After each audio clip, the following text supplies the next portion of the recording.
ஊருக்குள்ள எவன் தப்பானாலும் அடிப்பியாம நீ? அவ்வளோ பெரிய சண்டீராடா நீ? ஸ்டேஷன்ல உன் மேல எவ்வளோ கேஸ் இருக்கு தெரியுமா? இனிமே இவனை அடிச்சேன் அவனை அடிச்சேன்னு எனக்கு தெரியாம எவனையும் அடிக்கக்கூடாது.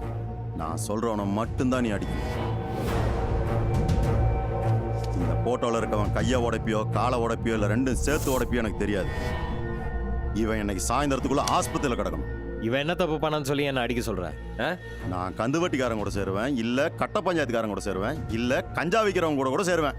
இவனுக்கு எதுல வலிக்குது? கை இருக்கிறதுக்காண்டி புத்தகத்தில் என்ன வேணும் எழுதுவானமா? அதுக்கு தான் அவன் கையை உடைக்க சொன்னேன்.